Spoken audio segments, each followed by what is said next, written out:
the strikeout application. And my learned leaders just asked me to convey to the court, we don't intend to detain the court with argument on the strikeout application. The court has our submissions in our papers and in our heads of argument. And we'll move straight to the pressing issue of the day, which is the application in regard to the permanent stay of prosecution. And as we were discussing before the break, the test in regard to whether or not one is entitled to a permanent stay of prosecution is set out in paragraph 39 of Sanderson. There's the applicant has to establish on the probabilities that it will suffer irreparable trial prejudice. And in the Constitutional Court in Bortma versus Else, that test was expanded slightly, and perhaps it's useful to read what they say at paragraph 68 of Bortma versus Else, and the court will find that reference at page 245 of our bundle, volume 2.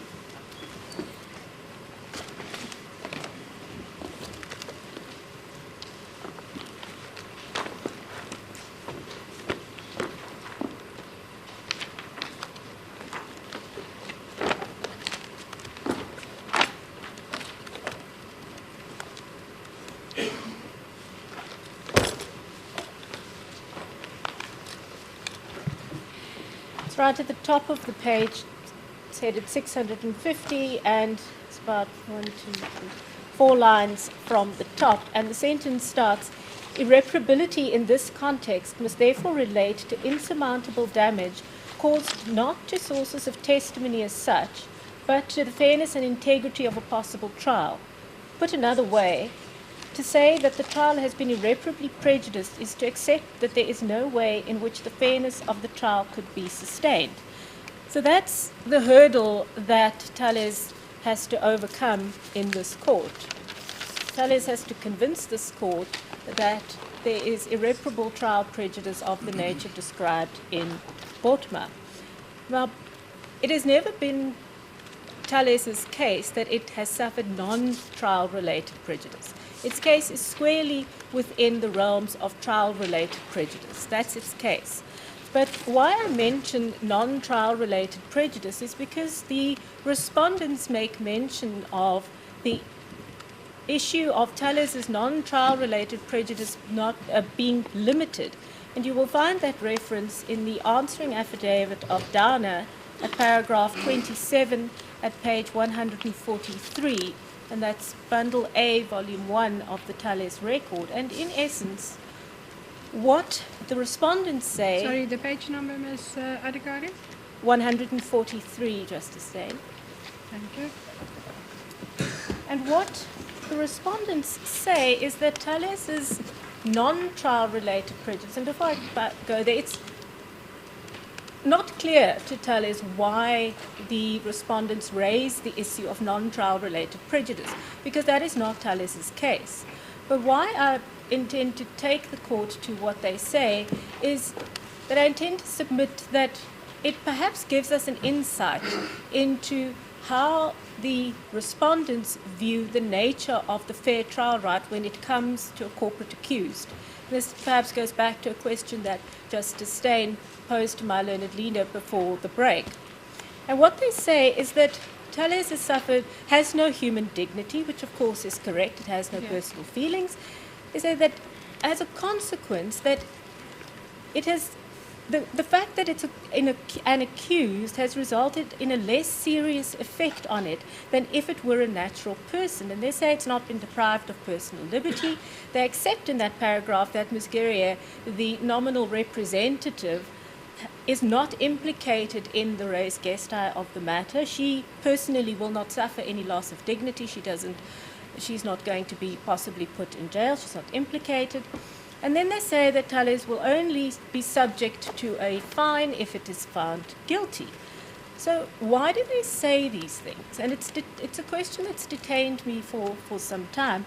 And the only conclusion that I can reach is that it indicates that the National Prosecuting Authority views the nature of the fair trial right when it comes to a corporate accused as being fundamentally different to the nature of the fair trial right when it comes to a natural person.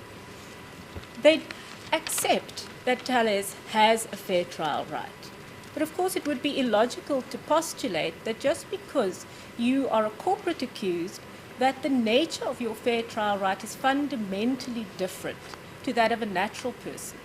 And the reason for that is simply because of the deleterious consequences that attach to being an accused. Whether you're a natural person or a corporate accused, the fair trial right in our Constitution is fundamental.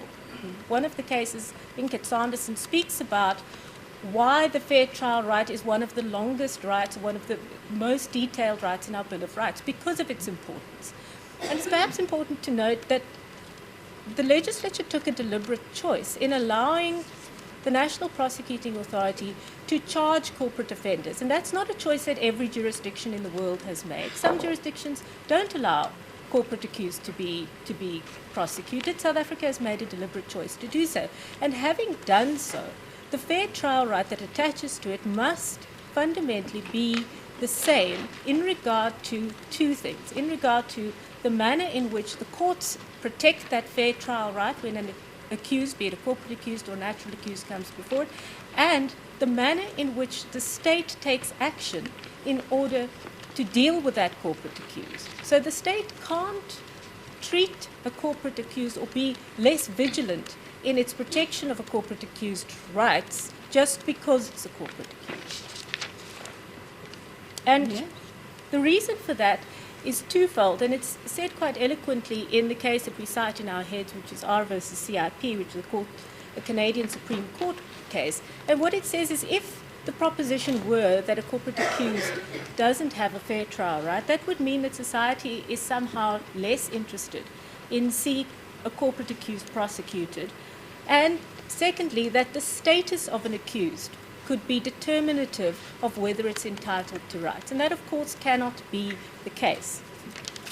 So now, turning to what has happened in this matter, and perhaps let's just look at what the respondents say the problems are with Thales's case. It says a number of things. It says, well, your fair trial right hasn't been fundamentally affected to the extent that you're entitled to a permanent stay, because the first thing it says is the case was thoroughly investigated between 2000 and 2006. Well, with the greatest of respect, I'm entirely uncertain how the fact that the case was properly investigated some 13 years before Thales was charged again has any impact on whether or not its fair trial rights at this stage have been impacted. In fact, the converse, I would submit, is the case. The thorough investigation happened up to 2006. One must then ask the question, well, why, if the investigation took place in that period, is it not unfair to Thales to now come 13 years later, 9 years later, depending on when one decides that the period of time for the determination of the permanent stay starts to run. The fact that an investigation took place between 2000 and 2006 is, with respect, not relevant to whether or not Thales's fair trial rights have been irreparably prejudiced. And then they say a number of other things. They say, well, the bulk of the evidentiary material is documentary, and the copies have been given to Thales many years ago. They say, well, the state's witnesses, or the witnesses that the state would have called if the matter had gone to trial in 2004 or 2006, are still available to testify. They say Thales doesn't allege that the state's conduct has resulted in documents disappearing, and that's correct. They then say that Thales is responsible for the delay, in part, the delay up to 2009, and they accept that Thales is in no way responsible for the delay post-2009. And then they say, well, Thales should have anticipated, because one of its complaints is that the loss of evidence, the loss of witnesses, and he said, well, you should have anticipated that you could be recharged because of the 20-year prescription period under Section 16 of the Criminal Procedure Act. And then they say finally that you haven't made out a proper case, that you don't have evidence. So perhaps just to start with the question of whether Thales is to blame for part of the delay. One must examine exactly what happened here. What Mr. Dana says, and perhaps it's useful to have regard to what he says in his affidavit. And if I could ask the court to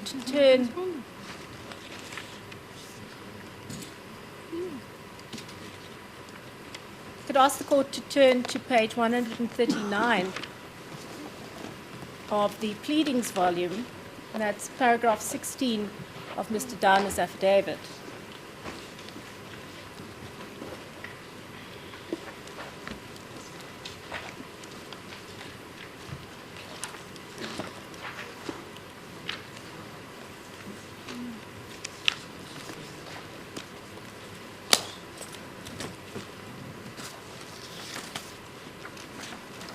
My apologies, perhaps if I could ask you to turn to a previous page, page 137, paragraph 12.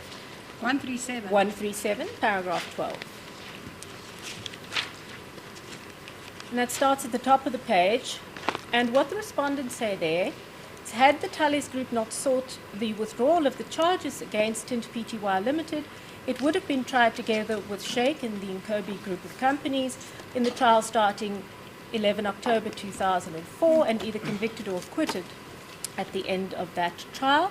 And then if I could then ask you to turn to page 139, paragraph 16, where the respondents say, had the Thales companies not launched proceedings to set aside the searches of their premises in 2005 and persisted with those proceedings until July 2008, the state would have been ready to proceed with the trial on 31 July 2006, and the prosecution would not have been struck from the roll in September 2006, and the Tallis would have been tried together with Mr. Zuma or acquitted. Well, let's examine those propositions. So what happened in 2004 was there was an agreement that was reached, and we canvassed this to some extent before the break. There was an agreement that was reached with Tallis, in terms of which Thales agreed to cooperate in some form with the prosecution, and Mr. Tetard provided an affidavit in April of 2004, and in exchange for that there was an agreement that the prosecution would be withdrawn against Tint at the time. And I think Thales was also charged at the time, but it's irrelevant. Then in May 2004, there was the second affidavit, which the state characterizes as being a reneging on the original agreement. And then we have the 6-month period between May 2004 and 11 October 2004 when the charges were withdrawn. Sorry, Ms. Adhikari, I just want to ask this. Is it Tallis case that when we look and consider the delay, we must start in 2003 or 2004, or we should start in 2009? 2004, milady, because one has to look at the genesis of how this happened, because there were a number of prosecutions against Tallis, and there were a number of attempts to prosecute Tallis, and charges were withdrawn and they were reinstituted on various occasions, and one has to look at the cumulative effect of all of those prosecutorial decisions and make a determination whether, when the prosecution made the decision in April 2018 to recharge, how the cumulative effect of all of those previous decisions plays into the time period from 2009 to 2018. So one has to look at the whole picture. Because if you want, if that's what you say, that we must look from 2004, I don't recall that I saw the issue about the agreement in Thales' founding affidavit. No, it's raised in the respondent's Why answering is it not in affidavit. Thales' affidavit?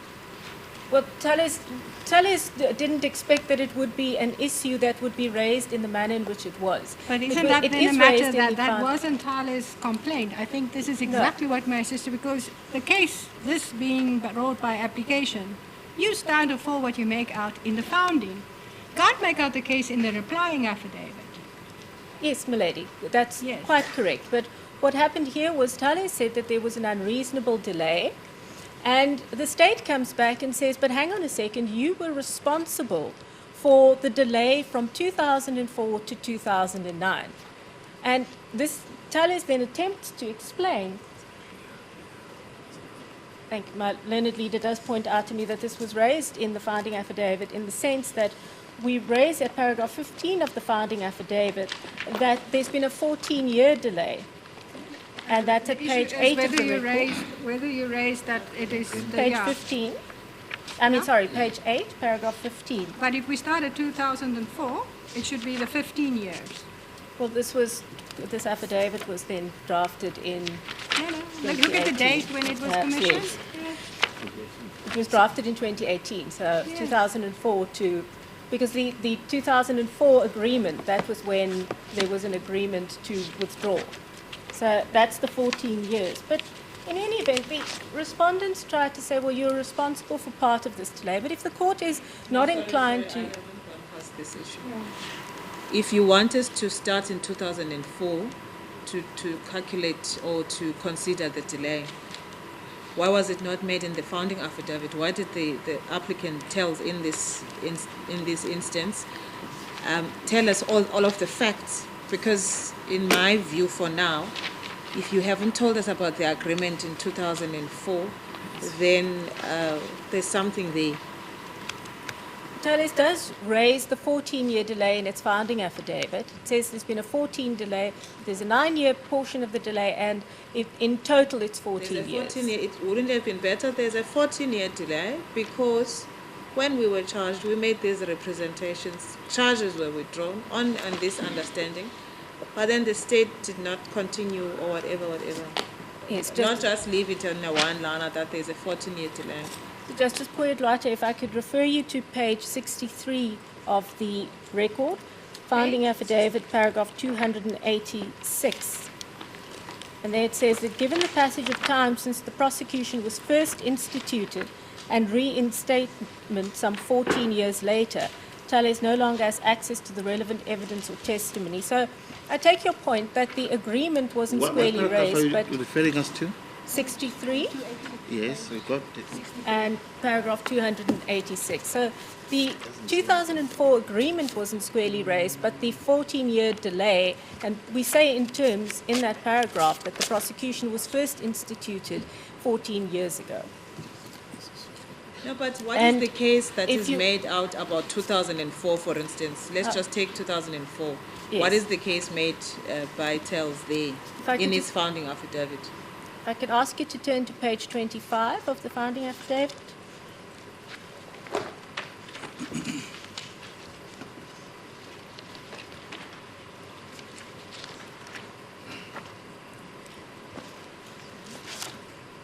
Which paragraph?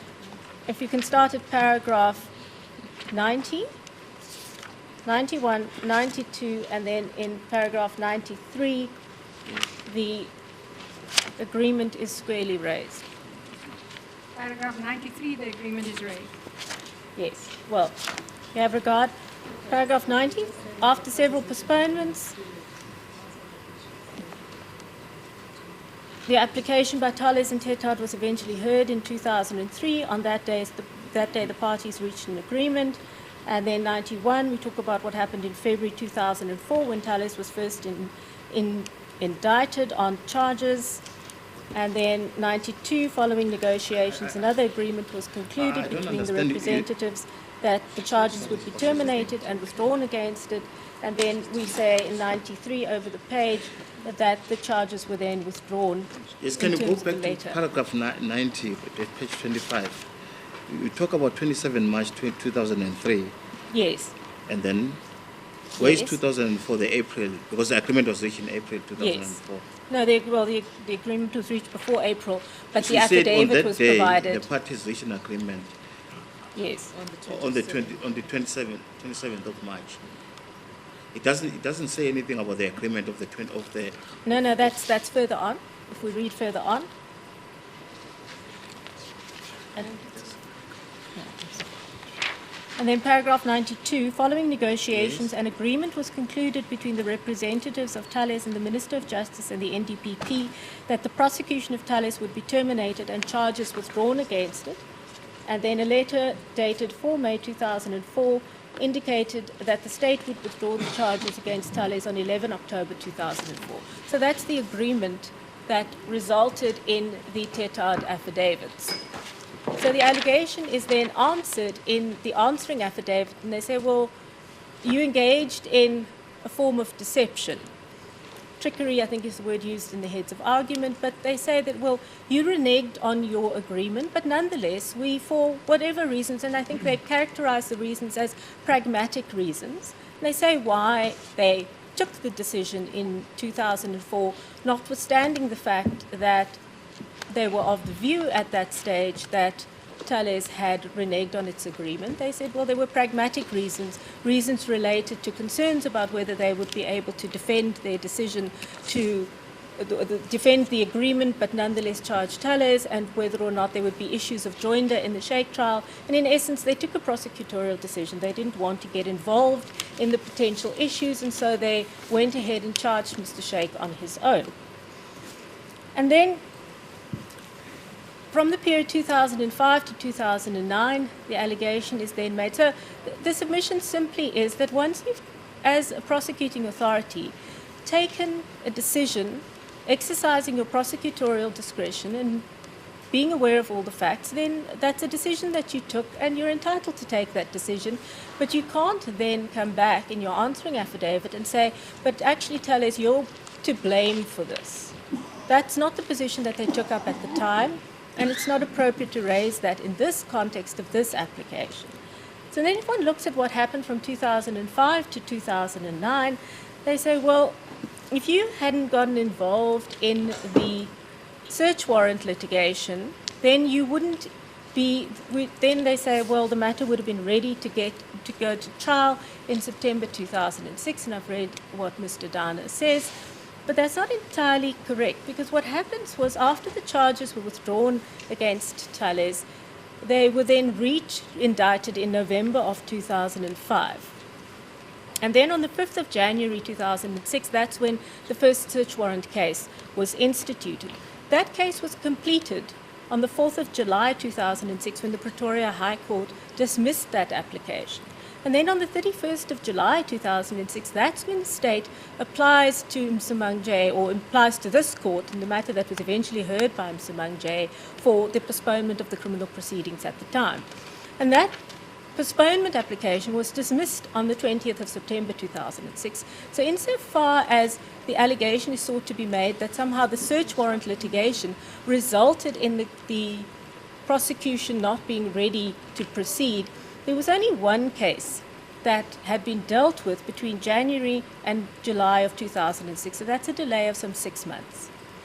And what the state then says after Justice Msimang dismisses the postponement application. Sorry. They dismissed the postponement application and then asked the state if they were ready to proceed with trial, and they said they weren't, and then he struck the criminal proceedings from the roll. So there were two things that happened. And the state says that, well, at that stage, the NPA then decided that in light of the reasoning of Justice Msimang, it was then going to complete all its outstanding investigations, and it was going to complete all the outstanding search warrant litigation, and it would then proceed with what it was going to proceed with, its further investigations, which it then did. And as a result of those further investigations, the new indictment, or the decision was taken in December of 2006 for the investigation to be broadened. And that then resulted in the November 2007, 28 December 2007 indictment of Mr. Zuma. So to the extent that the allegation is sought to be made that TSA or Tallis was in any way responsible for the delay before 2009, that's not entirely commensurate with the facts. But critically for the state is that they accept that Tallis had no role whatsoever to play in the 9-year delay. So there's a 9-year delay, and that delay is not explained perhaps as clearly as it could be explained in regard to Thales. We know what the 9-year delay entailed insofar as Mr. Zuma is concerned, but it's common cause that Thales was not involved in any of that litigation. So Thales was told in 2009, well, the charges have now been withdrawn against you, and that was as a consequence of Advocate Mshe's decision. For the remainder of the 9 years between 2009, Thales was not involved at all. And then what the state then says is, well, even though there was a 9-year delay, because of the provision in the Criminal Procedure Act that there's a 20-year prescription period in regard to, oh, sorry.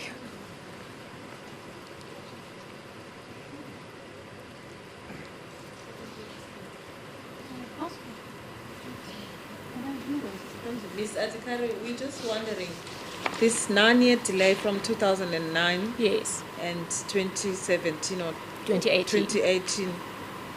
Mr. Katz dealt with almost, I don't know how many hours with it. Should we go back to that unless there's a different approach to it that you're coming with?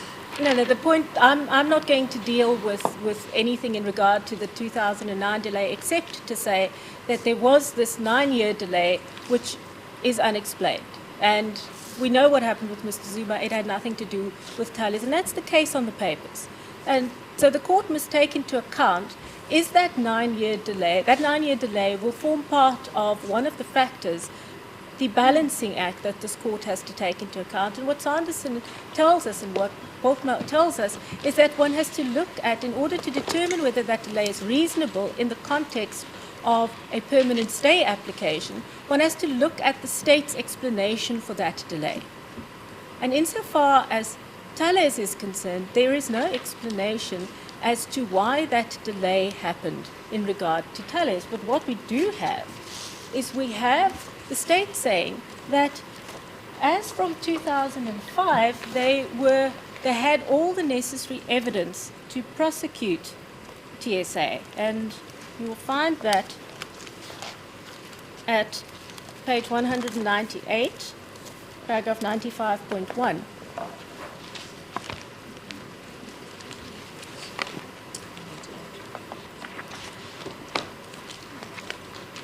Yes.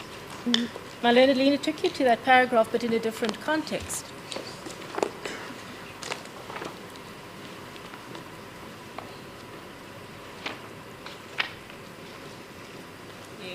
So there they say that throughout the period since the Tallis companies were re-indicted in late 2005, there has been sufficient evidence to prosecute them on the charges of corruption set out in the indictment that was current when the charges against them were withdrawn in April 2009, which is not materially different from the current indictment, the only significant difference being that Tint is no longer an accused because it's deregistered. So what we know is there's no explanation in regard to Thales as to why they didn't prosecute for 9 years. And we know that they say that they had sufficient evidence throughout that entire period to prosecute Thales. And so what this court will consider is whether those two facts taken together are a sufficient explanation to justify a 9-year delay in circumstances where the accused has not had any role to play in that 9-year delay. That's one of the factors that will play into the balancing act that this court will be required to undertake. They give an explanation at 195.2 of well, what they on the say same there is that page, the catalyst for the withdrawal of the Yes. charges was Mr. Mshe's decision, and that's yes. so that's their unlawful decision. Ms. Adhikari, we're getting back to the same issues that have been argued earlier as to whether Thales is an add-on. Mr. Katz have dealt with those things, and I think we've also asked him to elaborate on certain aspects of it. And in fact, you're coming to the same sum. Thales is the add-on. Oh, my submission is slightly different. My submission But it is comes that to the same answer. in the context of the permanent stay application, this court has to look at that explanation and say, well, because Mr. Mshe took a decision in 2009 with regards to Mr. Zuma, which we now know that decision was unlawful, but the prosecuting authorities have come to this court and they've said that the decision in regard to the 2009 decision in regard to Thales is not an unlawful decision. They've said that. Mr. Katz took the court to exactly where they say that in the affidavit. So, and perhaps it's useful just to look at it again. It's on page 204. Sorry? At page 204, paragraph 212.2.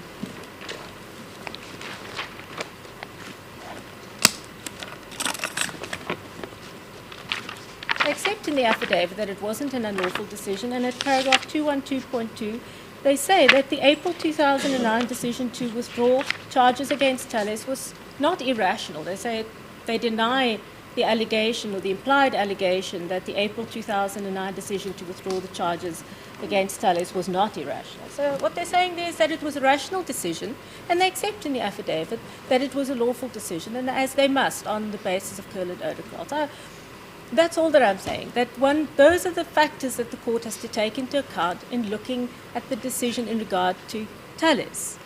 Mr. Zuma's got a separate case, but the reasons in regard to Tallis must be weighed up against the delay and against all the other factors that the court in Sanderson and Botma and all the other cases ask for this court to do.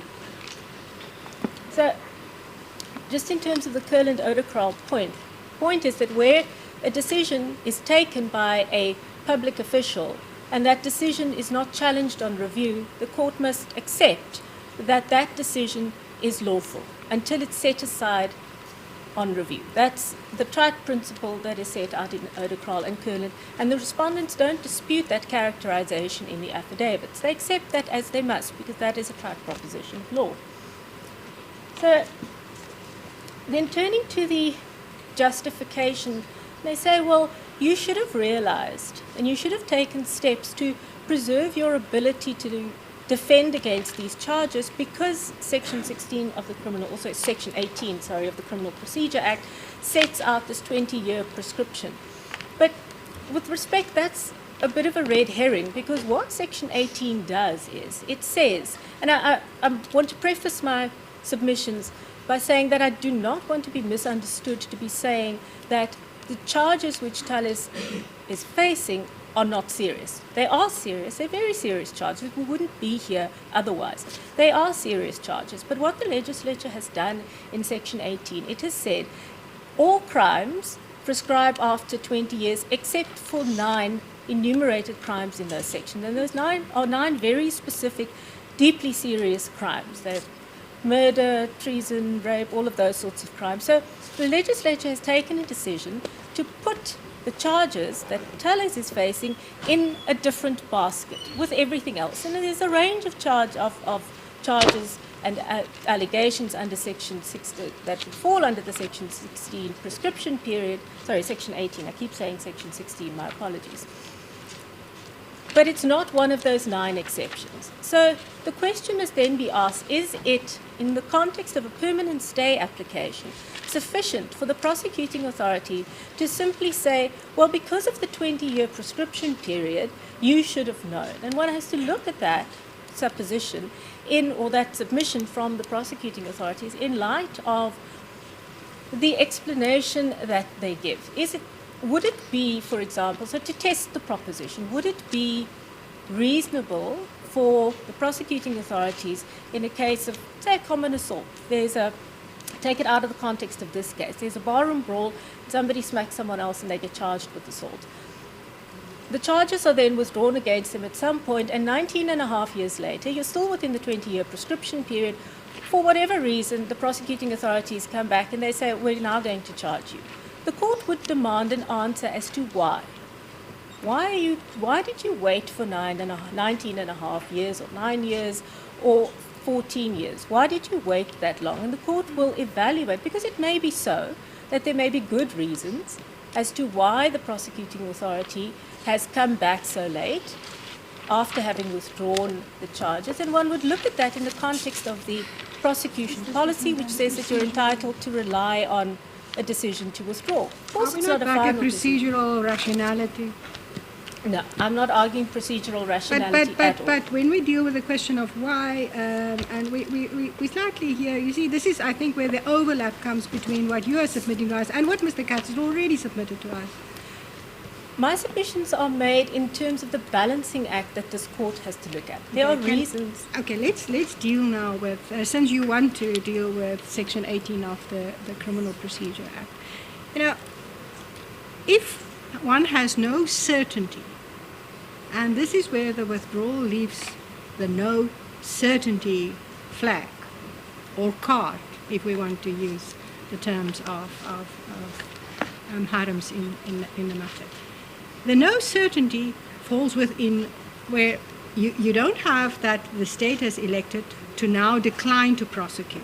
Because then you have options and you're very certain because there's a certificate that shows you elected not to prosecute. Absolutely. And you don't have that you've also challenged and say, here we are, in 2006, we are now ready, we want to plead, because there's also old case law. Once you've pleaded to that, the court can then, if it refused the application for an adjournment, assume that your case is closed and that's the end of the state because you will be then found not guilty. Very old case, but it's still in existence. It is from the 80s. None of those elections were made. No, but So now you have a crime that has not prescribed. You have the uncertainty of a withdrawal. And then what does that really make of the lapse of time? Because you say the court ought to then ask why.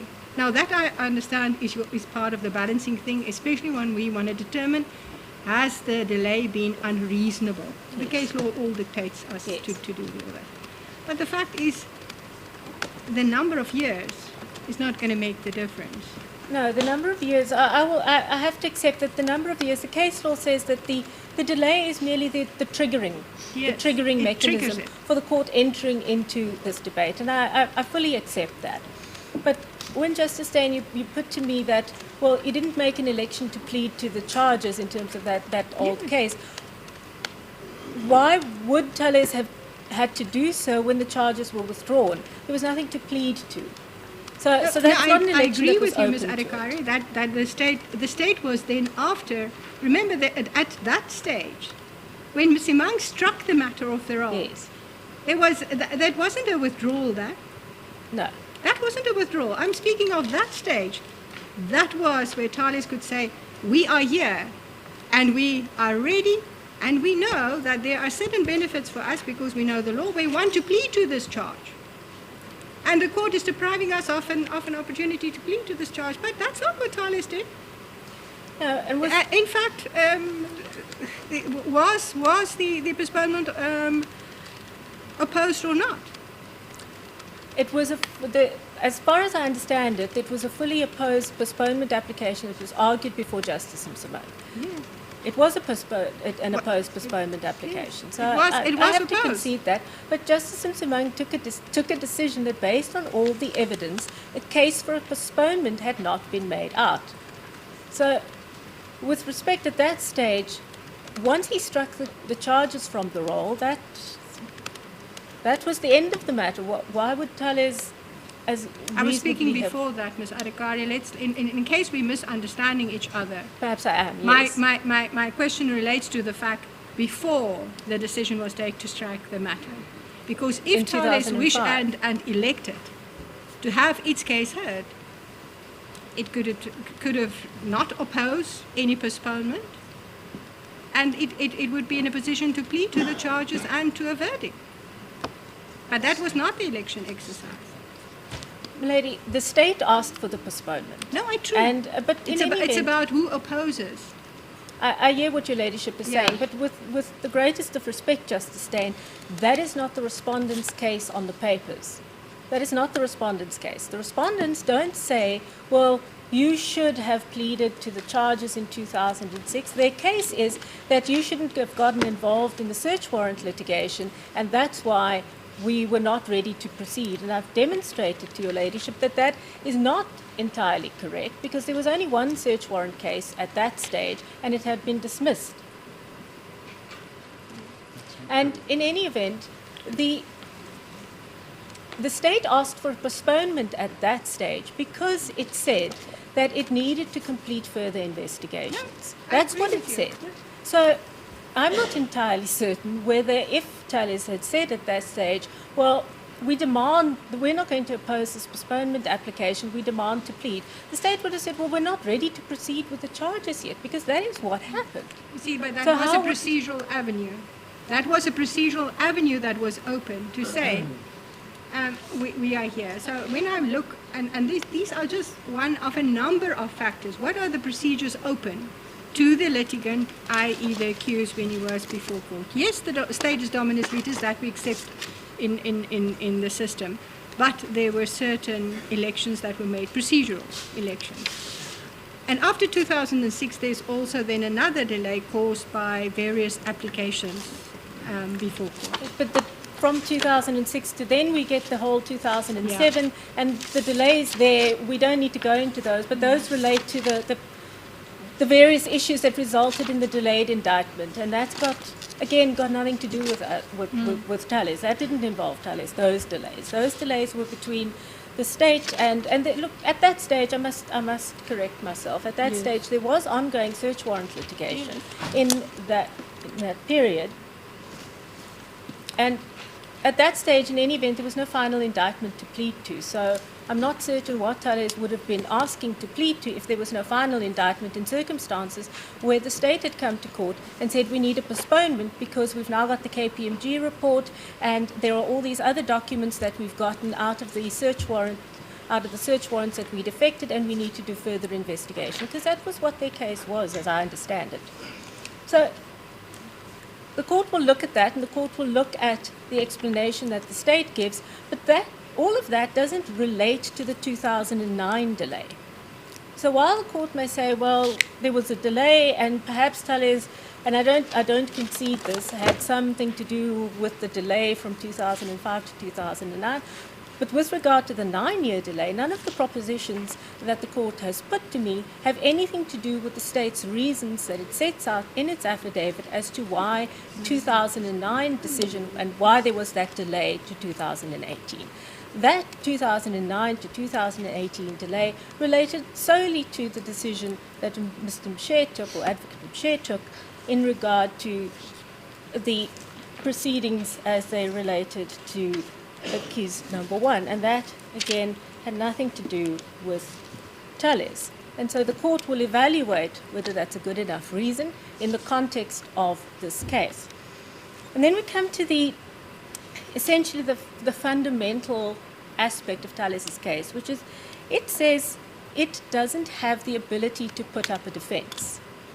And the response from... I thought we also dealt with that. Ms. Katz dealt with that as well. We discussed unavailable Yes, or witnesses, have we dealt with the witnesses. issue. that need to take the court in a little bit more detail than what Mr. Katz did, if I may be allowed the leeway to do that, because Mr. Katz dealt with it, but very briefly and very quickly. And perhaps it's useful to have a look at what, and the proposition that the court put to Mr. Katz was, well, you've got Ms. Guerrier, so what's your complaint in essence? And I'll answer that. But before we get there, let's just look at what Tallis's complaint actually is. Therefore, it's not in dispute that there are 4 key witnesses, and none of those 4 key witnesses are available, and that's on the common cause facts, because the respondents in their affidavit say that they've looked for them and they can't find them. They say they can't find them in South Africa, and they say they can't find them overseas. So on the common cause facts, the objective fact is that those witnesses are not here and they're not available. And so in order to evaluate the cogency of Tallis's argument in regard to witnesses, that is an objective fact which the court must accept based on the Plascon-Evans rule, based on the papers. The witnesses are not there, and Tallis has no ability to bring them here. So when the state, with respect, says, well, if they were in South Africa, you could subpoena them, and if they were overseas, you could use the ICCMA, that, with respect, is not an option that's available to the state, because on their facts, those witnesses are not in South Africa, and we don't know where they are. So it isn't doesn't that's assist. why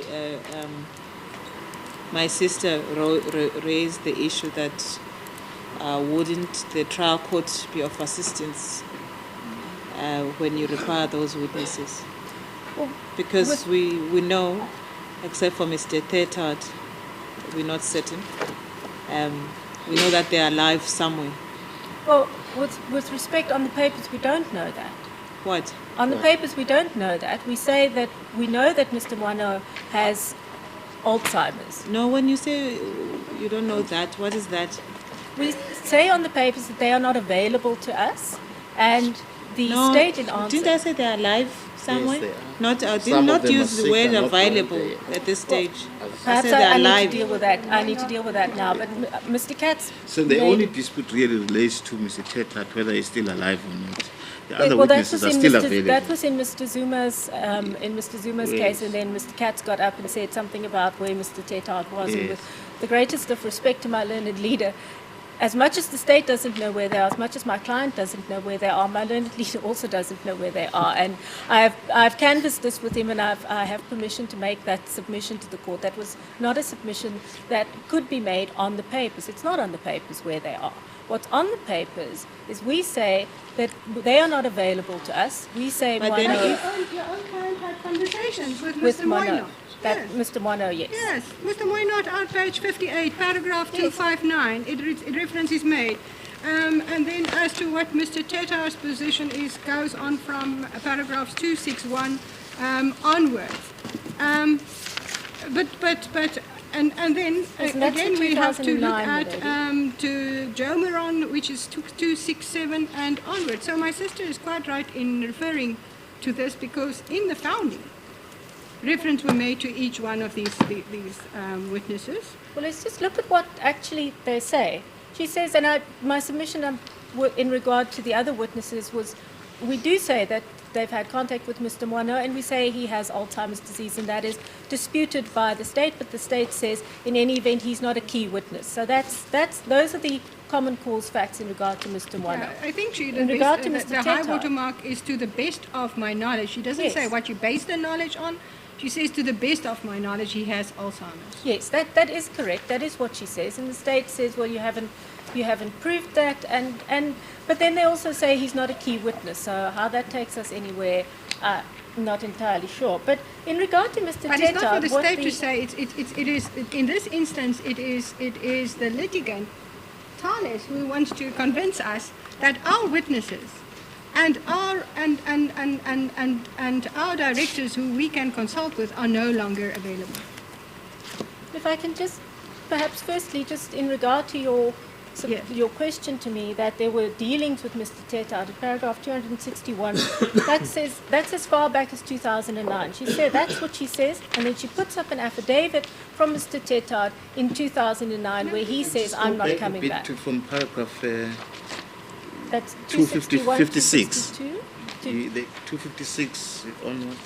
Yes, Because that's where you actually explain where these witnesses are. at paragraph 266. Two Yes, five. 256. 256. onwards, yeah. Yes, well, what we say there is that they are no longer employed or available to Tallis. That's what we say in 2000. Yes. That's not saying that we know where they are with the greatest of respect. That we say they're not employed by us and they're not available to us. That's what we They say. need not be employed by you. Their availability is not dependent on their employment. And I think this is what we are getting. When witnesses are called, and the mere fact that Thales is a corporate identity does not make it different. It goes back to your earlier argument as to the nature of the accused person before You court. actually try to explain yourself out of the situation in paragraph 258. You're saying Mr. Minot is unable to give you instructions because of his illnesses that he's suffering from. If you look at 258.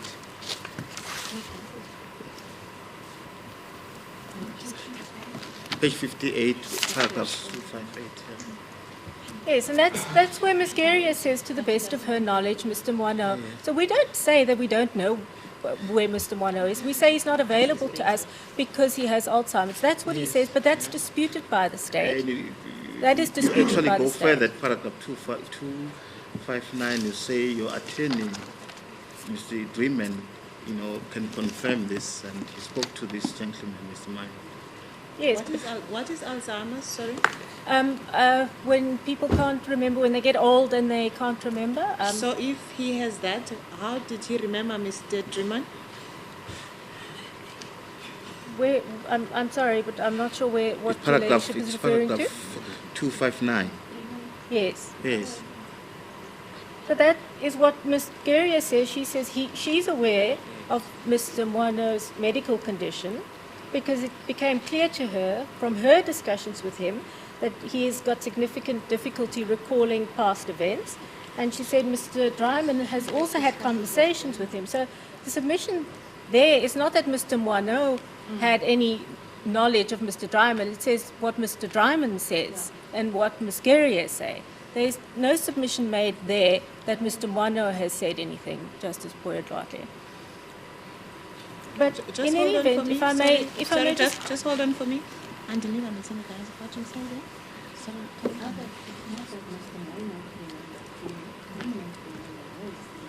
No, but he says Thales a attend of conversation. record. Mr. Dreman had also conversation with Conversations Moynot with Moynot. and is able to confirm this. No, but where does it say that he says he did not remember? Right? No, it's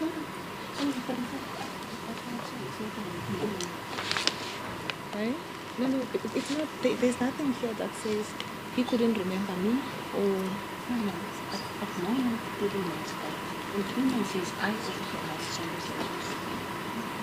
No, but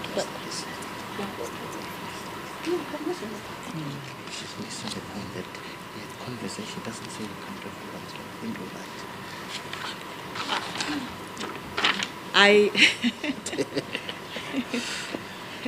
I think maybe I don't like to use the language as an excuse because I should not use that by now.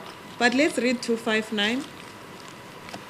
I'm aware of his medical condition based on conversations that I have had with Mr. Moynot, from which it became clear to me that he has significant difficulty with his recollection of past events. Yes. Yes, and that's Ms. Guerrier Let me saying- finish. Oh, sorry. Thales attorney of record, Mr. Robert Dreman, has also had conversations with Mr. Moynot and is able to confirm this. Yes. Mr. Dreman's confirmatory affidavit is attached. Yes. So that's why I asked what is Alzheimer. Do you remember at a particular stage that this is Miss Adikari, but then she doesn't remember certain things? That's why it would have been important to attach something from a medical practitioner, perhaps, so that I understand this point better. Because if I'm told that somebody has Alzheimer, my understanding is that they don't even remember their own children, for that matter. So from this, I'm not able to link what is said in 258 and what is said in 259. I accept your proposition to me, Justice Poyadwate, but and I can't give evidence from the bar as to what Alzheimer's is, but and there's no medical affidavit here, but from my understanding of what Alzheimer's is, from having family members who have Alzheimer's, etc., it's a disease that continues and flows, and it has different manifestations. And I don't want to take it any further than that without, and perhaps you can take judicial notice of what Alzheimer's is by having regard to it, but that's entirely up to. So we should accept this at face value that No, that is not what I'm saying. Suffering Justice from this Mugeni. medical condition. I'm at pains to make it clear that that is not what I'm saying. You see the difficulty with accepting 258 and 259 without the medical evidence is the questions that I've put to you, because I'm sure I should be able to know what Alzheimer's is, but in the light of 258 and 259 and in the absence of a medical report, then that's where the difficulty arises. I accept that, Justice Poyadwate, and that is a point that the respondents raise. They say that we don't prove that, and so we don't place too much evidence, too much reliance on Mr. Mwano Mr. Wano specifically his unavailability because these are disputed facts and these are application proceedings. And so... But he seems to be one of your key witnesses. The state says he's not one of the key witnesses. The state in fact says that he's not one of the key witnesses. That's in their affidavit, and I will try and find that for you. Let's just see if I can find that. Which paragraph are you going to rely on in the answering affidavit? In the answering affidavit, page 150, paragraph 39. 150. 150. What page is it? 150, just to put it right here.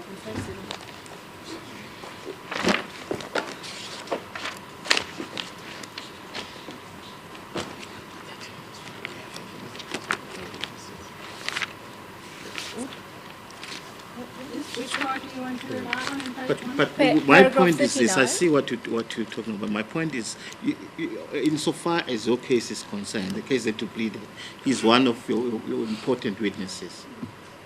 That we say that there are 4 witnesses. and- Yes, I understand that, Yes, but you one say of them is one him. of them is him. Yes.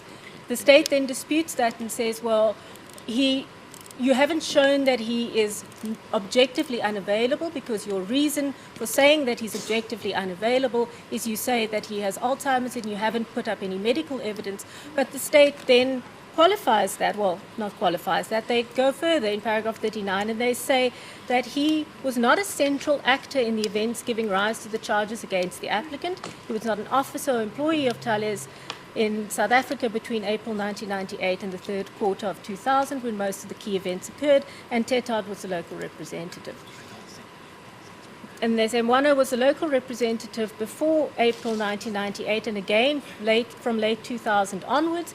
It follows that even if it is established that Wano is indeed not able to testify and he has become so unable in the period since the charges against the applicant were withdrawn in April 2009, his unavailability as a witness will not result in irreparable or insurmountable trial prejudice. So that's what they say. So to the extent that the court is not inclined to accept Thales' submissions in regard to Mr. Wano, that's what we have. And then we have to go back to the other 3 witnesses, which appears to be common cause are the key actors, Mr. Tetard, Mr. de Jomeran, and Mr. Perrier. And we say that they are objectively unavailable to us.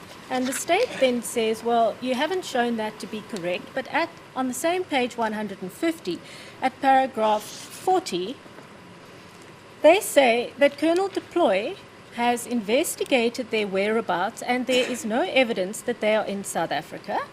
And then they say we can testify them if we can subpoena them if we find them.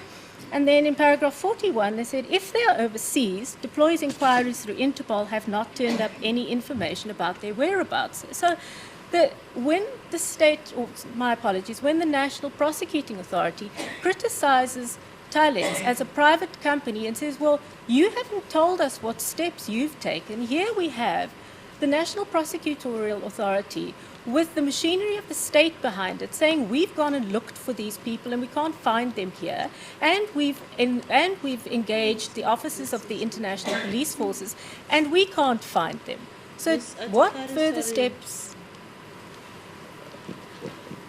Paragraph 41. Yes. Why should we read that they have looked for them and they cannot find them? Because that's what they say. Inquiries, Deploy's Yes. inquiries Through Interpol have not turned up any information so about they've their looked and they whereabouts. can't find them. That's what we must conclude is saying. That's what the respondents say. Those are the facts. Those are the 4 corners of the facts on the papers. They're not in South Africa, and Interpol can't find them overseas. That's what they say there. And the court will either accept that argument or it won't, but those are the common cause facts. So if that then is the case, and my submission is that the court is compelled to accept that that is the case because that is what's on the papers, we have a situation where Mr. Tetard in 2009 puts up an affidavit, and there's no basis to dispute that affidavit, where he says he's not coming to South Africa to testify and he's not going to testify in any other forum.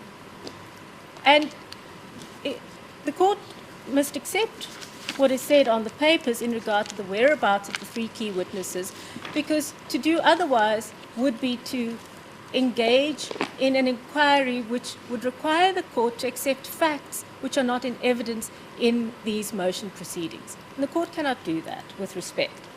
So Tethard says that he's not coming to South Africa and he's not going to testify in any other forum. So on the premise of what I've said, that the court must accept that they are not available here and we don't know where they are, what then? If that is the case, if we don't have them and we can't find them, the question then is, well, why is that not an issue for the trial court to deal with? And I'm sure my learned friends will argue that Portma versus Else says, well, issues of unavailability of witnesses and fading memories are not necessarily critical, that those are issues which a trial court can deal with. And I will ask the court to bear with me during this argument, because what we're dealing with here is a corporate accused. And a corporate accused is different to an individual in the sense that a corporate accused only acts through its employees or its officers. That's what a corporate accused does. A corporate accused is a legal construct, but it acts through people. And when those people are not there, that's a very different situation to where you have an individual accused like Mr. Else, who 39 years later was brought to court. In Mr. Else's case, the difference was that Mr. Else was still around. He was still available and able to assist in his prosecution. He could give his attorneys instructions, and he could plead to the charges, and he could tell them what, to the best of his memory, happened. It's not analogous to the situation in which Tallis finds itself. Tallis, if one were to put it in the position of Mr. Else, would be, in essence, an accused that isn't there. Because the party... When it comes to a corporate accused, yes. is it not true that companies operate in a particular manner? Yes. Whether they issue resolutions, whether they have minutes, whether they have meetings, and a lot of those things are all documented. Yes. Okay.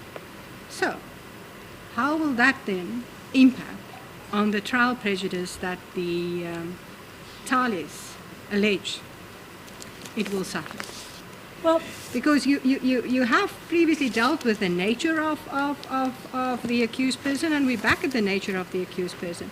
Well, like natural persons, it might not be in the same way that one will consult and deal with it, but they also have mechanisms within the company which makes it clear how certain aspects have been dealt with. And it will be mainly vis-a-vis viva voce evidence, it will be documentary evidence. It will be documentary evidence, but Tallis's case is that there is no one who was directly involved in the matter, in the res gestae of the criminal proceedings, who is around at Tallis any longer. And that's not disputed by the respondents. The respondents say, yes, but you've got documents. Well, how does that help one if you don't have anyone who was there at the time and who can explain to you what exactly happened with those documents? So we have Ms. Guerrier, and Ms. Guerrier says that she has no direct personal knowledge of the matters, and the state doesn't dispute that. If you look at the affidavit, you will see what the state says. They don't dispute that Ms. Guerrier has no direct personal knowledge. So what does Ms. Guerrier do? Ms. Guerrier has been involved in this litigation, and when the state criticizes Tallis and says in its affidavit, well, you've never put up an exculpatory version. You've never told us why it is that you're not guilty. And Tallis answers that complaint in the replying affidavit, and it says that its representations that it made concerned the fairness of its trial because it was not in a position to put up a defense. It simply doesn't know. So what Ms. Guerrier could do at best is look at the documents. And she can say, well, the documents appear to say X, Y, or Z, but she had no direct involvement in that. So she can't take the matter any further. I am in as good a position as Ms. Guerrier when it comes to constructing a version of events. I can look at those documents and say, well, those documents look like they say, X, Y, and Z, but without someone who can say, this is actually what happened. This is what this document means. These are the circumstances in which this document was created. How does one put up a defense? So Mr. Katz raised the issue of how does one plead, and I'm not going to rehash that issue.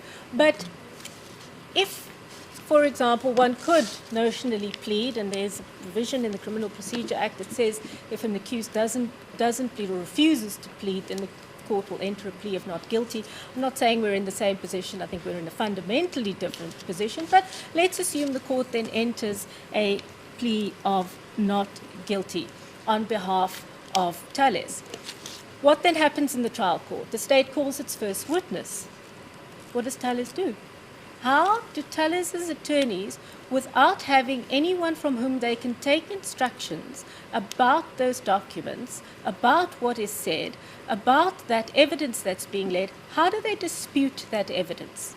And it's a fundamental part of your fair trial right that you have a right to adduce and to test the evidence against you. And if you are in a position where you cannot do that, then that is a fundamental and irreparable breach of your fair trial rights. So, and it goes further than that. Thales couldn't even object. Its legal representatives couldn't object to any of the evidence led because it doesn't have a version. We all know that when one cross-examines someone, one has to have a version. You have to have a factual version, which is the basis of your cross-examination. You have to say to the witness in the witness box, my client will come and say X, Y, and Z. And if you don't do that, the court will draw an adverse inference against you. So Tallis is in that position. It doesn't have witnesses that it can lead, and it has no ability to dispute the evidence that the state will lead. And it never will on the common cause facts that we have before the court.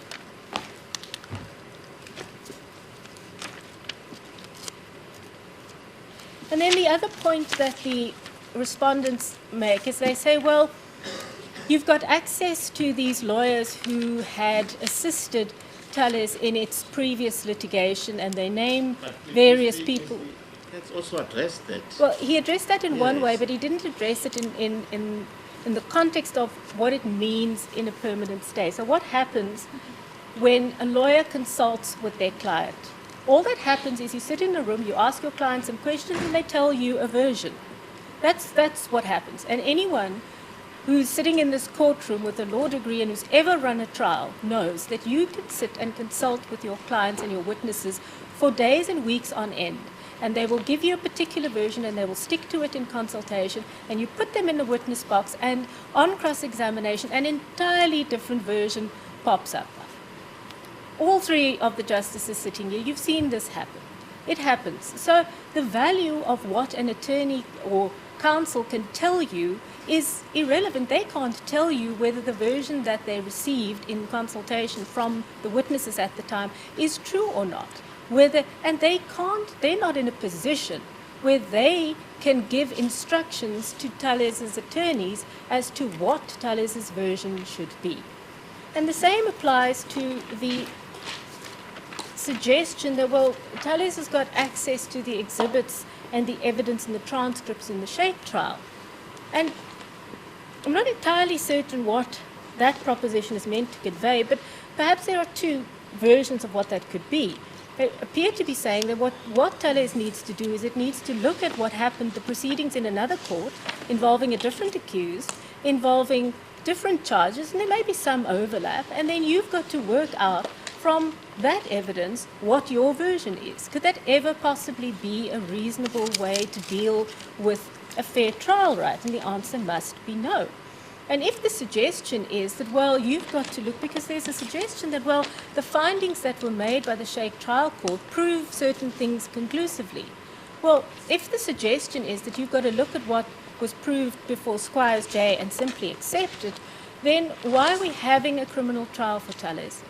Why is there not just a transcript of what happened in the Shaikh trial handed in to the court that hears the criminal matter and say, here it is, have a look at it, that's the evidence, you must accept it? Because of course one can't do that. That's not acceptable criminal procedure. So, justices,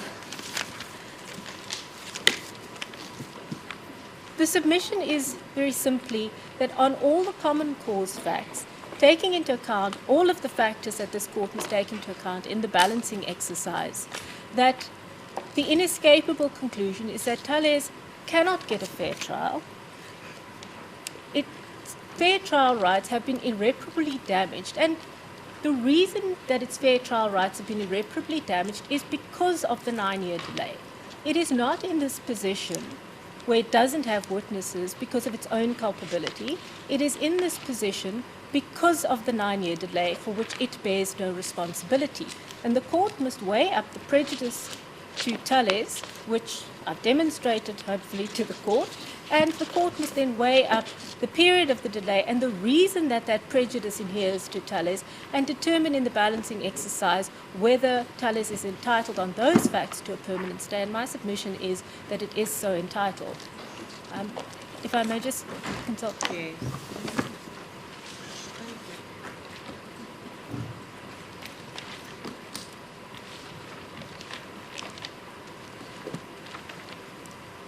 And just one final submission, that taking into account all of these facts, this is the just and equitable relief which this court is called upon to grant Thales, given having regard to what Mr. Katz has argued and having regard to what I have just submitted to the court. Unless the court has any further questions, No. those are my submissions. That's a Thank you. please.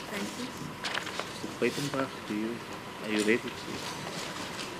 Please give us a few minutes to finish switching to the head.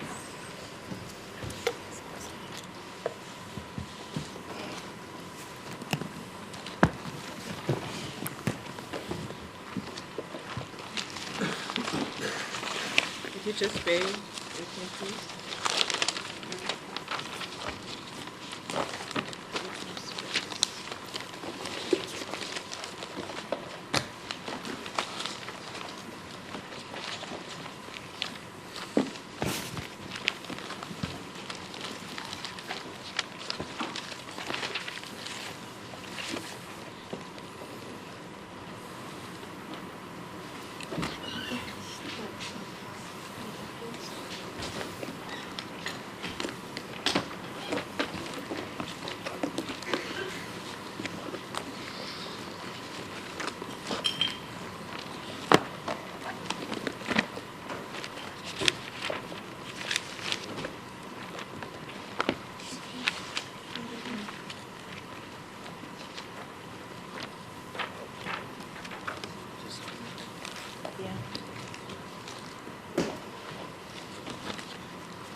Thank you.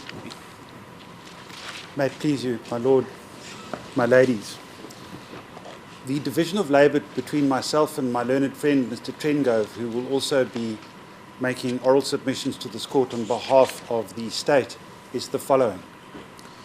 This afternoon I shall deal with the 4 interlocutory applications. On Thursday morning, when the matter resumes, my learned friend will deal with the merits of Mr. Zuma's application for a permanent stay, as well as with Thales' application for the constitutional declarator and for judicial review of Mr. Abrams' decision to reinstitute the prosecution against it. I shall deal with Thales' application for a permanent stay after he has completed his address. There are 4 interlocutory applications. The first is the state's application for condemnation for the late delivery of its answering papers. The second is Tallis' application to strike out parts of the state's answering papers. The third is the state's application to strike out new matter in Mr. Zuma's replying affidavit. And the last is the state's application to strike out scandalous and or vexatious matter in Mr. Zuma's replying affidavit.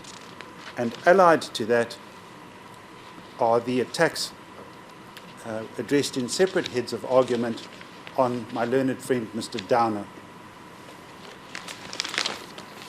I commence with the state's application for condemnation for the late delivery of its answering affidavit. This application is in the Zuma record in volume 18 at page 5796, and it's also in part C of the Thales record, and we deal with in our heads of argument at page 241, paragraph 574. There are two key events. The first is that on the 30th of November last year, this court made an order by agreement directing that the state deliver its answering papers in both applications by Friday, the 1st of March this year. Secondly, the state delivered its answering papers on Monday, the 11th of March. In other words, 11 calendar days or 6 court days late. Our first submission is that this is a relatively short period in the context of a timetable spanning nearly 6 months. There are three main reasons. There are three main reasons for the state's delay, and they are explained in the affidavit of its attorney, Mr. Kevin, which is in volume 18, page 5802 at paragraph 6 to 11. Firstly, in the period between the 1st of December last year and the 7th of January this year, much of the available time of the prosecution team and of the state's legal representatives was spent searching for and considering the documents claimed by Mr. Zuma in his application. This was a lengthy process. Besides searching for and finding them, the state had to determine whether or not to claim privilege in respect of any of them. In the result, the state waived the privilege and provided Mr. Zuma with 163 documents on the 7th of January 2019 and a further 10 documents following further search on the 22nd of January 2019. The second reason is it took longer than the NPA initially anticipated to address the contents of Mr. Zuma's papers and Thales's papers. Mr. Zuma's papers are very voluminous. Sorry, Mr. President, I don't like to interrupt unnecessarily, but in Mr. Zuma's council's heads, they indicate that they do not oppose that application, the condemnation. I'm not sure what the attitude of Tallis is. Yes, perhaps we should, because I don't want us to, perhaps we should get an indication. Mr. Kess? I think let's start with Mrs. Kakan. Mrs. Kakan, are you confirming what is contained in your heads of argument? Yes. The issue of cost. We've said it in the affidavit. Can I make this point? We say one point that we take issue with for the court to determine is the fact that at the time when they say the papers were voluminous, actually they already had them, but we don't oppose it. The court must determine how it deals with being told what we think is false. But you're concerned with the issue of costs? Absolutely. Mr. Katz? Our attitude to Tallis' attitude to the condemnation application is inextricably linked to Tallis' application to strike out. Let me respond. So in that context, you're opposing it? No. Were the court, for example, to grant the strikeout application, the condemnation didn't go through. They're linked. Because the reason that you've heard so far and the reason for the lateness is all linked to the state's response to Mr. Zuma's papers. Tallis doesn't feature in the condemnation application at all. There's no reason for it to have been late. There's no reason for the state to have been late vis-a-vis Tallis other than because they linked Mr. Zuma and Tallis in their pleadings. And we complain about that. We complain about the link. So we'd rather hear argument on it. So let me hear the full argument and then we can determine. Yes, please. Thank you. As it pleases you. I was dealing with the second reason, and that is that Mr. Zuma's founding papers are very voluminous, The court will recall that Mr. Zuma had filed his founding papers in mid-November, but was given the opportunity to supplement his papers. He delivered supplementary papers on the 7th of February, and they were 930 pages long, bringing the total to 2,700 pages, founding papers. The results were 2 detailed affidavits for the state's main deponent, Mr. Downer, one in Mr. Zuma's application and the other in the Tallis application, totaling 470 pages, excluding the annexes, as well as affidavits by 3 former NDPPs, totaling about 190 pages, excluding the annexes to Mr. Abrams' affidavit, which, as the court now takes up a full lever arch file as well. And the third reason is there were numerous difficulties with the annexes and indexes to Mr. Zuma's affidavit, which took considerable effort to resolve with his attorney, Mr. Mancha. In fact, his papers, his founding and supplementary founding papers, had to be reorganized and repaginated twice. It's all 2,700 pages of them. The question is whether the state's explanation for this relatively short delay is reasonable. We submit that it is. Its legal representatives completed the answering papers as soon as practically possible in the circumstances. That then brings us to the other relevant consideration, in addition to the length of the delay, the explanation for the delay, the issue of prejudice. We submit the accused were not materially prejudiced by the delay. The reason is the state consented to equivalent extensions to the date by which Mr. Zuma and Thales had to deliver both their replying papers and their heads of argument, while keeping unchanged the date by which the state would deliver its heads of argument, thereby minimizing the inconvenience caused to the accused. The state duly delivered its heads of arguments on the appointed date of the 10th of May.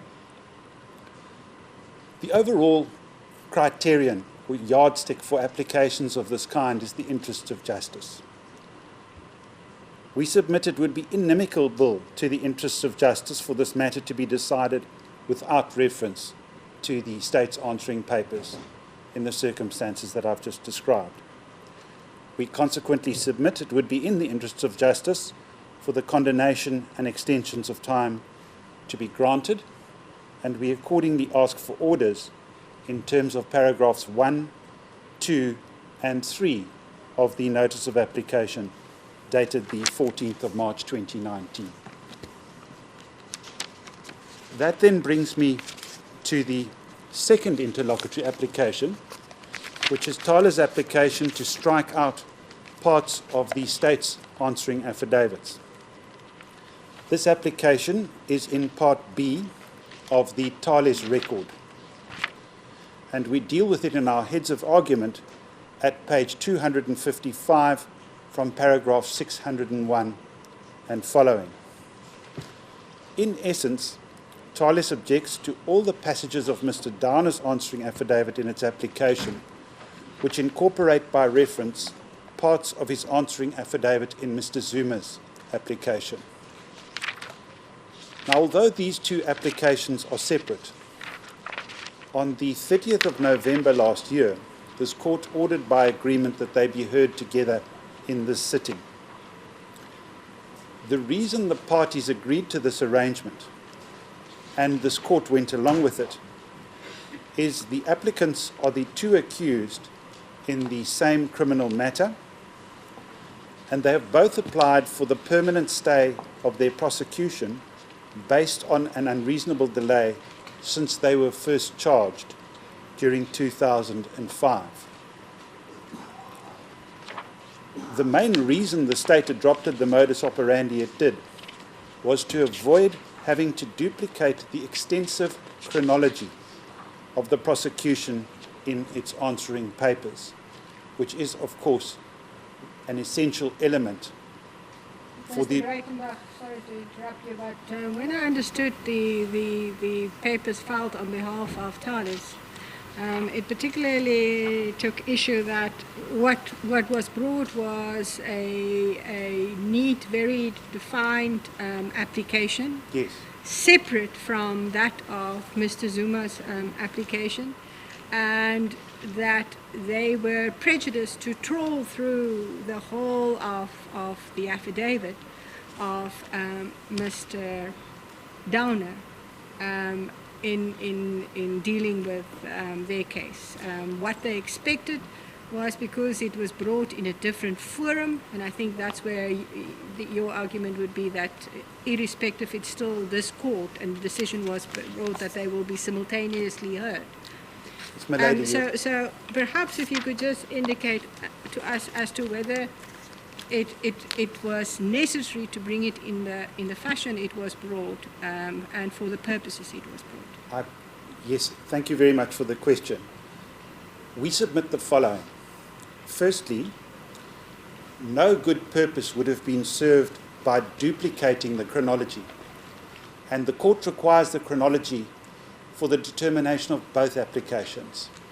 The court has read the chronology and it knows it starts with the inception of the investigation, the implication of Thales through the auditor's note a long time ago now. The court knows that Tallis was initially charged together with Mr. Shaikh and his Inkobi group, a Tallis company, in 2003. Charges withdrawn in 2004 following the agreement discussed earlier today. Tallis charged in 2005 together with Mr. Zuma, and the chronology continues up to the 7th of April 2009. It is true that Tallis was not involved in the litigation instituted by the Democratic Alliance, the DA case, or the spy tapes case as it's called in the papers, between then and October 2017. But the passage of time and what happened in that period is also relevant to this court's assessment of whether, in Tallis's case, the passage of that time and the consequent delay should result in the order that it is seeking. So the chronology is an indispensable element. 200 pages of affidavit alone, 85 annexes supporting that. If the modus operandi which Thales would prefer had been followed, there would have been a duplication of 1,268 pages in a record which already extends well beyond 5,000 pages. Was Thales prejudiced? The other leg of Milady's question to me. It would have been prejudiced had the state not identified clearly. I'm just interested in this argument that these two matters are not consolidated. I don't know whether it's actually a distinction without a difference. Because the court order used the word, the matters to be heard together. Yes. I'm not sure whether there is any distinction actually. Because it constrained seems to me to be a distinction without a difference. I'm constrained to say that there is, because I negotiated that arrangement with counsel for the other side.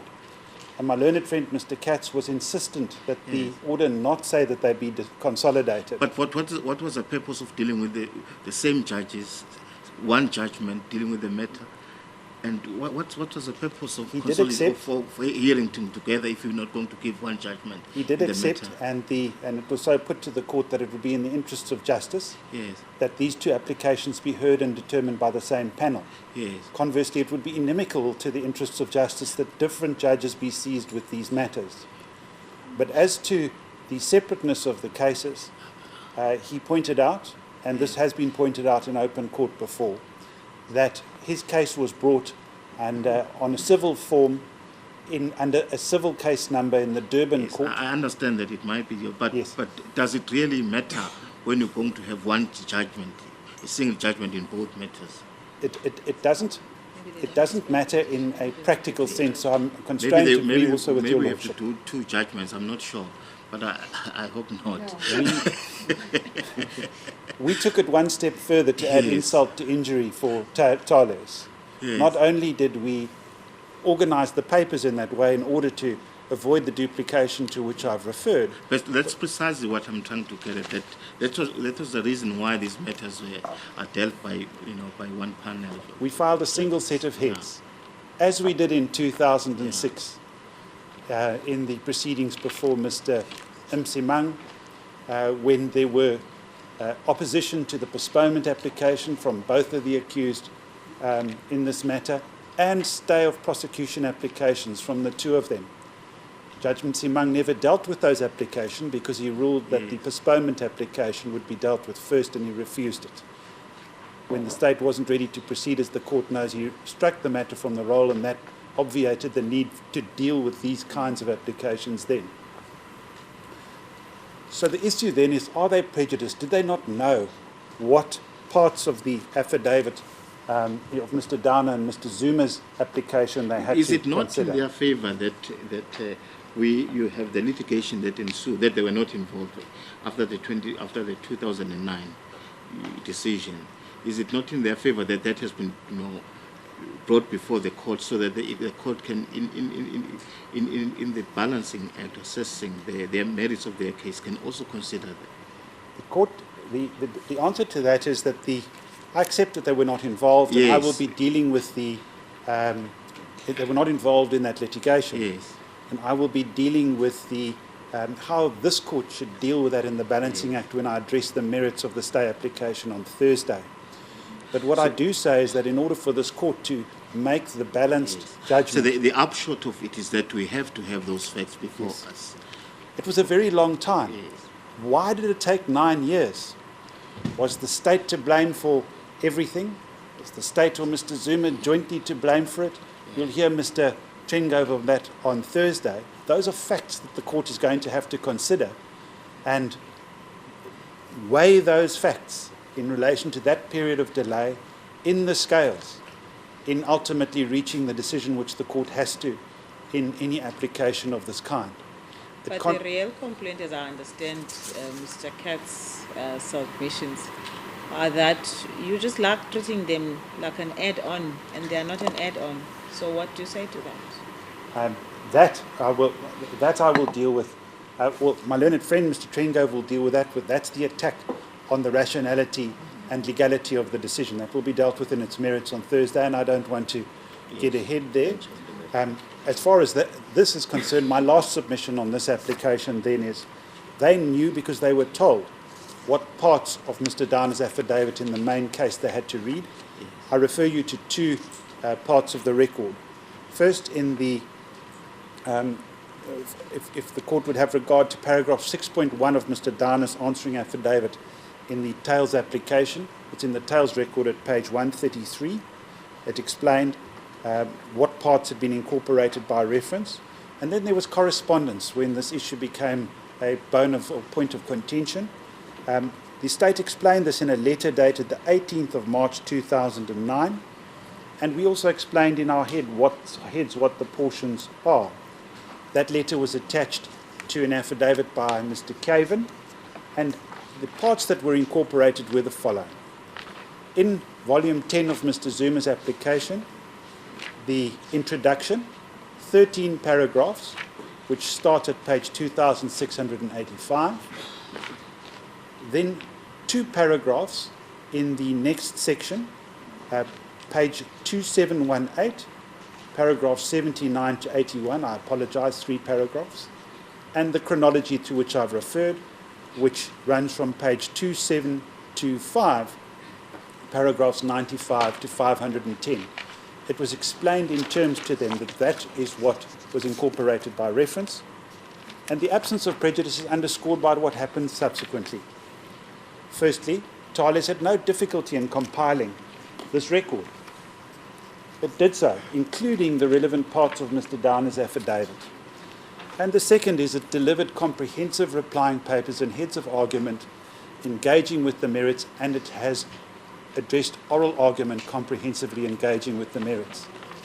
It is nowhere apparent from its written or oral argument that it has somehow been disabled on account of the modus operandi followed by the state from knowing the case that it has to meet.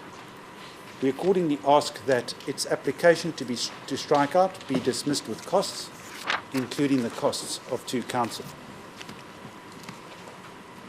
That brings me to the 2 applications concerning, the first of them concerning Mr. Zuma's replying affidavit.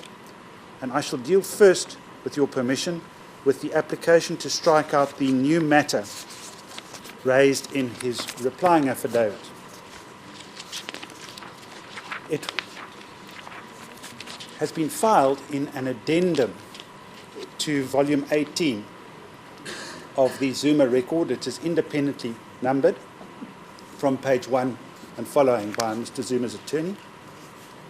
And we deal with it in our heads of argument at page 248, paragraph 589. And I would start with the... Yes. And I apologize that it's being addressed late. I think our attorneys are speaking about it. I did raise this yesterday, that this matter is too big for small skirmishes. And the bench is tired, we're all tired. May I request, because I could do this when Mr. Breitenbach is done, but I think it would waste his time if there's a discussion we must have about whether the courts should be seized. And it is our fault to bring it late, to bring this discussion late. Whether the court should be seized with a discussion about adjectives and descriptions that this court can decide this matter without. And I would ask the court, I know it's too late to tell Mr. Breitenbach this, that we will address this matter first thing on Thursday so that we know whether you should be seized or we should insist on adjectives that probably you shouldn't be seized with. I think that is in relation to Mr. Downer and Mr. Trengov, is it? Yes, it is. Because he's currently addressing on the new matter that was raised on the replying affidavit. It deals with all of them. All of it them. deals with all of them, because even that, it would be foolhardy of us if we all know if the matter is new in reply, truly speaking, we should not raise a new matter in reply. Yeah. So I want us to get time to deal with that so that Mr. Breitenbach doesn't have to deal with the matter. I'm hopeful that we must stand this discussion over until Thursday. And I'm indicating to the court that I think it will be quick. Thank you, Mr. Stefano. My Lord, in the circumstances, I can obviously not continue making submissions as it sounds as though the application may become settled. What I would ask, though, is that this matter then be dealt with at the end of the state's argument to give the parties sufficient time to see whether they can reach an accommodation. I don't want us to start with interlocutory matters on Thursday. There's a likelihood that it can be resolved before that, I think, Let's wait and see. With your permission, if we could start then with Mr. Trengov's submissions on the meat of Mr. Zuma's application on Thursday morning. Provided, of course, it's 9:30. We're starting at 9:30. Whether the matter these issues have been resolved, because that can be based on record, and then we can carry on with it. May I? We're in your Lordship's hands as to whether we start with the strikeout in those circumstances, or whether you would prefer to hear the argument on the merits and for me to deal with the strikeouts at the end of the state submissions if the matter can't be resolved. Is it not dependent on whether you come to some sort of arrangement? Let's just shelve it until when he is his turn. Let's deal with it on Thursday afternoon if necessary. Let's see the turn of Thursday. Yeah, because I'm pretty sure Mr. Sitakani will resolve. No, we'll stand it down until Thursday. Yes. Thank you. I have no further submissions at this juncture.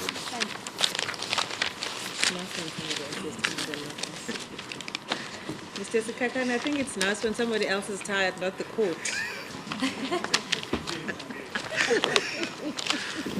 Can we then stand the matter down until this Thursday? Yes, and we starting at 9:30. Yes, on Thursday. The court.